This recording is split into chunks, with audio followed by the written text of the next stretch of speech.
Le Sahara, Israël, et sa marchandage sordide. Comme un coup de tonnerre, le président Trump, à 40 jours de son départ de la Maison-Blanche, vient de révéler une mesure américaine surprenante et une information spectaculaire. La première concerne la reconnaissance par les États-Unis de la marocanité du Sahara, avec en prime l'ouverture d'un consulat à Dakhla. L'information choc concerne la prochaine normalisation des relations du Maroc avec Israël. Aucune précision sur le lien entre ces deux décisions, mais tout le monde le trouve évident, voire flagrant. Précisons d'abord que pour les Marocains, cette reconnaissance américaine n'est que la consécration juridique et politique d'une situation concrète sur le terrain, dont le Maroc a la maîtrise depuis 1975. Maîtrise rendue possible par l'adhésion massive, mais non totale, des populations sahraouies. Le Maroc tire sa légitimité de cette adhésion de l'appui unanime du peuple et de la conformité avec le droit international. L'appui extérieur à notre intégrité territoriale, d'où qu'il vienne, est donc le bienvenu. Mais il ne revêt nullement pour nous une question vitale, ou encore moins existentielle. Ceci dit, beaucoup d'interrogations, dont certaines sont angoissantes, se posent non sur la décision américaine qu'il faut nuancer, voire saluer et préserver, mais sur le marchandage qualifié de sordide par certains analystes anti-américains et anti-sionistes qui serait à la base entre cette reconnaissance et la prochaine normalisation, avec un État dirigé depuis 20 ans par des gouvernements racistes, oppresseurs et voleurs de la terre palestinienne qui nous est aussi chère que notre Sahara. Commençons d'abord par poser des interrogations sur les politiques appropriées pour consolider la marocanité de notre Sahara, rendre la décision américaine irréversible, amener et convaincre d'autres pays et d'autres gouvernements à prendre la même décision. En voici quelques suggestions. Tout d'abord, comment consolider cet acquis diplomatique ? Du côté des États-Unis, que fera l'administration démocrate du président Biden devant une décision qu'elle héritera après le 20 janvier prochain et qu'elle sera en mesure de maintenir ou d'annuler ? Pour rendre la reconnaissance américaine irréversible, un effort intense doit être déployé sur le front politique, diplomatique et du business en direction du Parti démocrate. Il faut savoir jouer et traiter judicieusement et intelligemment sur les différents courants, sensibilités et composantes de ce parti, à savoir les minorités afro-américaines, juives et latines, ainsi que les ONG des droits de l'homme. Pour traiter avec ces ONG très influentes auprès du Congrès et de la Maison-Blanche, des mesures significatives doivent être prises au niveau de la politique intérieure et qui seraient autant de signaux adressés à la communauté des associations des droits de l'homme. Un geste donc comme la libération des militants du Hirak, du Rif et des journalistes emprisonnés serait de nature à améliorer substantiellement l'image du Maroc et rendre ses causes justes et défendables. Du côté des autres membres du Conseil de sécurité, la diplomatie marocaine doit intensifier ses efforts pour que la mesure américaine n'apparaisse pas comme assortie d'un quelconque alignement sur Washington. Tout doit être fait pour que le partenariat avec la Chine et la Russie soit encore plus fécond, et des gestes politiques significatifs doivent être adressés à ces deux grandes puissances, en but ces derniers temps à l'hostilité des États-Unis et de l'Union européenne. Du côté de l'Union européenne, et en raison de l'histoire et de la géographie, tout ce que compte le Maroc comme force vive et institution doit être mobilisé. Un effort particulier doit être fourni en direction des pays membres et des institutions européennes. Pour les pays, la priorité doit être accordée à l'Espagne voisine, ancienne puissance coloniale occupante du Sahara, et pays où la sympathie pour le Polisario est la plus intense. Comment s'y prendre ? Au niveau global, 4 leviers au moins pourraient être actionnés et activés. Tout d'abord, le levier des affaires et des investissements, qu'il y a lieu de faciliter, voire privilégier. En deuxième lieu, le levier de la pêche négocié avec l'Union européenne, mais c'est l'Espagne qui en est l'acteur et bénéficiaire principal. En troisième lieu, le levier de l'immigration illégale vers l'Espagne par le détroit de Gibraltar. Et en dernier lieu, le levier de la langue espagnole, à laquelle le Maroc doit donner une place honorable comme langue étrangère. La langue de Cervantes est parlée aujourd'hui par des millions de personnes, majoritairement aux Amériques et y compris aux États-Unis. Au niveau de la société civile, il y a lieu de multiplier les échanges politiques et culturels avec toutes les forces vives de l'Espagne, et principalement trois. D'abord, la société civile avec des dizaines d'ONG, dont la plupart sont acquises aux thèses séparatistes. Ensuite, il y a la gauche socialiste, le PSOE, majoritairement disposée à travailler avec le Maroc, mais dont certains courants nous sont notoirement hostiles. Enfin, il y a l'extrême gauche, presque totalement inféodée aux thèses du Polisario. L'idéal serait de laisser, bien entendu, leur homologue marocain débattre avec ces courants. Parmi les autres pays de l'Union européenne, il y a évidemment la France et le Royaume-Uni qui sont membres permanents du Conseil de sécurité, instance qui gère le dossier du Sahara. Il y a l'Allemagne, première puissance économique du continent, et il ne faut surtout pas négliger des pays en apparence petits, mais dont le poids de la société civile est déterminant, comme les pays scandinaves, les Pays-Bas, etc. Avec le Brexit, le Royaume-Uni cherchera à diversifier ses relations économiques, ce qui constituera une opportunité formidable qu'il y aura lieu de saisir. Du côté de l'Afrique, beaucoup a été fait, mais les séquelles de l'agressivité algérienne des années 70 et 80 n'ont pas encore disparu. Dans la conjoncture actuelle, née de la reconnaissance américaine de la marocanité du Sahara, 4 pays sensibles doivent faire l'objet d'un activisme particulier de notre diplomatie et de nos hommes d'affaires. Le Nigeria, première puissance économique et démographique du continent, où les jalons d'une coopération fructueuse ont été établis lors d'une visite royale. Reste donc la concrétisation et la persévérance. L'Afrique du Sud, deuxième puissance économique du continent, est membre du groupe des pays émergents. Le Maroc a parié sur le business qui pourrait déboucher sur le politique. L'un des exemples de cette orientation est la vente de Saham Assurance à un groupe sud-africain. Cette approche est pertinente, mais insuffisante car le business est encore largement aux mains de la minorité blanche, alors que le politique est l'apanage de l'ANC, constitué et dirigé majoritairement par les Noirs. C'est donc vers l'ANC et ses organisations qu'il faudra travailler. L'Éthiopie, puissance démographique et économique montante, avec laquelle des jalons de coopération, l'OCP notamment, sont déjà posés et qu'il y a lieu donc d'approfondir. Et en dernier lieu, la Mauritanie, pays plus proche du Maroc que n'importe quel autre pays.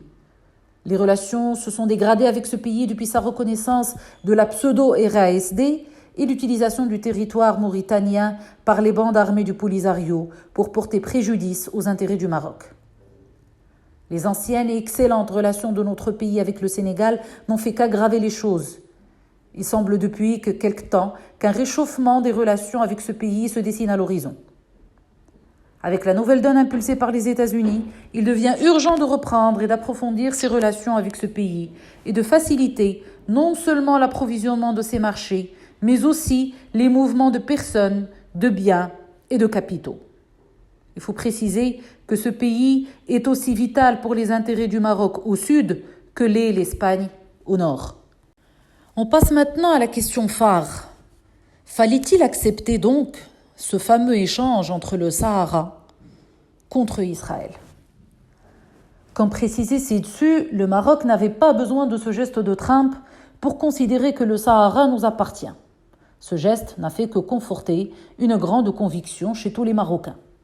Alors, fallait-il cracher sur ce cadeau sous prétexte qu'il émane d'un président sans scrupules et qui a mené une politique hasardeuse au niveau international et cruelle vis-à-vis du peuple palestinien, et ce, bien entendu, en appuyant avec force la politique criminelle d'Israël?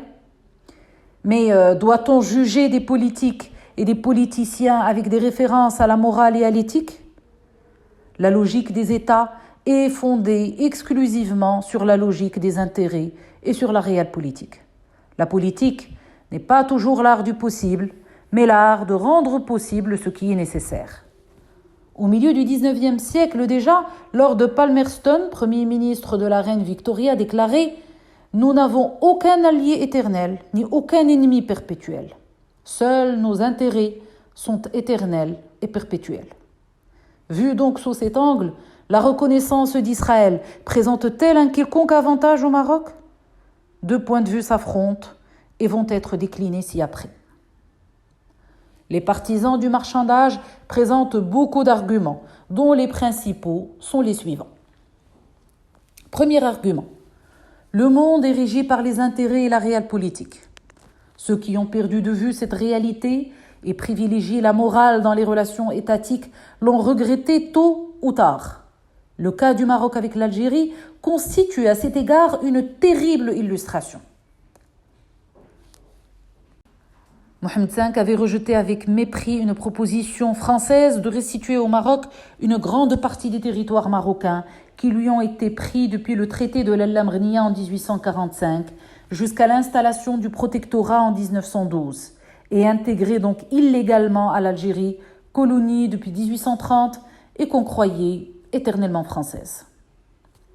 Cette proposition a été rejetée par le Maroc car la France exigeait en contrepartie d'arrêter l'aide humaine, logistique, militaire et financière que le Maroc accordait généreusement à l'armée des frontières déployée dans tout l'oriental marocain, Oujda, Berkane, Nador, etc.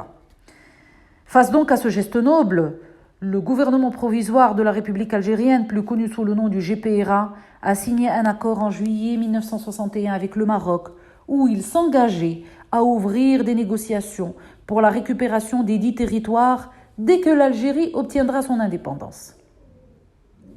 Devenue indépendante, sous la férule de l'armée des frontières et des politiciens, dont certains sont nés et ont grandi au Maroc, on parle du groupe d'Oujda, l'Algérie a renié tous ses engagements, faisant preuve d'une ingratitude sans précédent entre deux peuples frères. Plus grave encore, lorsque le Maroc a récupéré pacifiquement en 1975 son Sahara occupé par l'Espagne, l'oligarchie militaire algérienne a abrité, armé et entraîné de jeunes Sahraouis sur son territoire pour attaquer le territoire marocain. Des moyens financiers considérables et une diplomatie agressive vont être mobilisés pour mener la vie dure au Maroc. Le paroxysme de la haine a été atteint lorsque Boumedienne, parallèlement à la marche verte ordonnée par feu Hassan II, a fait expulser 350 000 Marocains, dont la plupart sont nés en Algérie et se considéraient algériens. Ce drame humain sans précédent dans la région restera comme une tache noire dans les relations maroco-algériennes. D'une certaine façon, c'est donc cette Algérie des anciens corporaux de l'armée française qui a poussé le Maroc à chercher des alliances d'où qu'elles viennent, même du diable comme soutiennent quelques Marocains trop aigris. Le deuxième argument avancé est que d'autres pays seraient tentés par cette aventure de la normalisation, même sans contrepartie visible. L'Algérie serait un de ces pays, eu égard au rôle écrasant de l'armée et les relations d'affairisme mafieux que son oligarchie entretient avec les Émirats et l'Égypte. D'ailleurs, les relations commerciales avec l'Algérie et Israël n'ont jamais cessé, même si elles restent négligeables. 9 millions de dollars contre 41 millions avec la Tunisie et 108 millions avec le Maroc. Le troisième argument de taille est que près d'1 million de Juifs d'origine marocaine vivent en Israël et continuent donc à vouer à leur pays d'origine une affection toujours vivace. Dans ce pays, en effet, les Juifs originaires du Maroc gardent toujours leurs tombeaux, leurs mausolées, leurs saints, leurs érudits, leurs lieux de culte dans toutes les localités. Des milliers d'Israéliens font ainsi un pèlerinage annuel au Maroc pour visiter et se recueillir sur ces lieux sacrés, mais le font de manière détournée. La normalisation va donc rendre cet aspect spirituel des relations plus officiel et plus transparent. Je parle bien entendu des vols directs qui vont être entre Israël et le Maroc. Si certains ignorent cet aspect du problème, c'est qu'ils le regardent à travers la lorgnette d'un intellectualisme réducteur. Les Juifs sont enracinés dans ce pays, et ce depuis des siècles, et ont toujours gardé un lien affectif solide avec leur mère patrie. Et ce, d'autant plus que la nationalité marocaine ne se perd pratiquement jamais puisqu'elle est perpétuelle. La Constitution de 2011 a reconnu par ailleurs dans son préambule l'apport hébraïque à l'héritage et au patrimoine culturel, spirituel et civilisationnel du Maroc. Aucun pays arabe ne peut se targuer d'une telle singularité qu'il y a donc lieu de préserver en fluidifiant les contacts et les mouvements de cette population qui a quitté ce pays dans des circonstances particulières. Mais sans jamais rompre le lien avec cette patrie. Comme c'est le cas par exemple des Juifs ashkénazes qui seront marqués à jamais par les massacres et les pogroms. Quatrième argument, dans le communiqué du cabinet royal annonçant cette reconnaissance, c'est d'un rétablissement des relations par un bureau de liaison qu'il s'agit et non d'une normalisation. Est-ce une question de sémantique ou de fond ? L'avenir le dira. Dans ce communiqué, en tout cas, la position du Maroc a été encore une fois réitérée avec force. Un État palestinien viable avec Jérusalem-Est comme capitale. Dernier élément, ou argument favorable à la normalisation, la décision américaine ne serait pas tombée du ciel et elle annoncerait une solution à la question du Sahara occidental dans le cadre du plan marocain d'une autonomie élargie et ce, en accord avec plusieurs parties prenantes dans le conflit. Passons maintenant à la revue des arguments des adversaires du marchandage. Arguments tout aussi décisifs, dont voici les principaux sous forme, là encore, d'interrogation. Premier élément, compte tenu de ce qui a été avancé au sujet de la décision américaine, fallait-il nécessairement normaliser avec un pays qui incarne le mal absolu depuis des décennies ? Comment a-t-on pris ce risque politique dans un pays où la cause palestinienne est très populaire, voire sacrée, pays où des intellectuels juifs comme Sarfati, Assidon, Cohen, Simon Lévy et Edmond El-Maleh ont sauvé l'honneur du Maroc et du judaïsme marocain par leurs positions, leurs analyses et leurs écrits qui ont toujours été d'une parfaite pertinence et d'un courage qui réchauffe le cœur. Fallait-il heurter les sentiments de tout le monde pour faire plaisir à un Trump qui ne rêve que d'Israël ? Peut-on ignorer la rancœur et les montées de bile que cette normalisation pourrait susciter chez les Marocains ? Deuxième élément. Si une normalisation devait nécessairement avoir lieu avec Israël comme en 1995, fallait-il le faire avec et au bénéfice d'un gouvernement, celui de Netanyahou qui a rendu Israël un État juif, c'est-à-dire un État ethno-confessionnel, cas unique dans le monde que les médias occidentaux n'osent jamais critiquer sous peine d'accusations d'antisémitisme. Cet État ethno-confessionnel est en passe d'instituer un régime d'apartheid dans lequel le million d'Arabes israéliens, qui constituent plus de 20% de la population totale, seront au mieux des souffres-douleurs, au pire des parias. Dans tous les cas, ils seront des citoyens de seconde zone.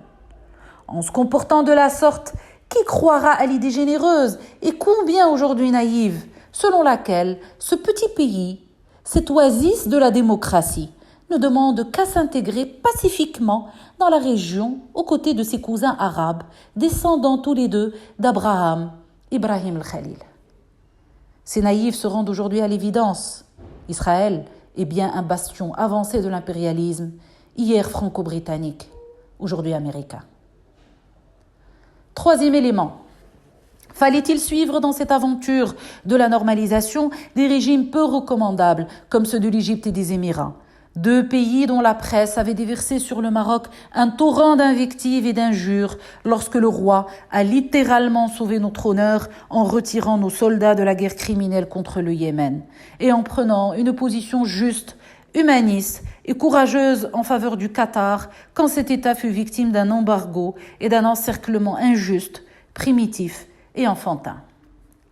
Aujourd'hui, ces régimes et leurs médias félicitent notre roi et lui rendent hommage. Hommage beaucoup trop dithyrambique pour être tout à fait innocent. Alors, pour conclure, tels sont schématiquement brossés les principaux arguments qui s'affrontent aujourd'hui de ce troc qualifié d'infâme et de sordide par les uns et de réaliste et prometteur pour les autres. Que conclure et que suggérer à nos décideurs ? 3 suggestions peut-être. Tout d'abord, respecter les termes du communiqué du cabinet royal en limitant la relation à un bureau de liaison, structure qui a fonctionné à Rabat de 1995 à 2002, et ce, sans tapage et surtout sans réjouissance. Deuxième suggestion, les relations avec les Palestiniens, toutes tendances confondues, doivent être renforcées et leurs causes défendues dans les instances régionales et internationales. Dans tout ce qui serait de nature à faire avancer la paix et la création de l'État palestinien, le Maroc doit être de la partie, confirmant par là une continuité diplomatique totalement désintéressée. Dernière suggestion, sans souscrire forcément aux sombres pronostics de certains oracles prêtant à Israël des visées diaboliques, comme la déstabilisation de pays sur les bases ethniques et confessionnelles, qu'il aurait suscité et financé au Moyen-Orient, par exemple, avec les Kurdes, les Maronites, etc. La vigilance des autorités doit être de mise et le bureau de liaison doit s'interdire toute action de ce type.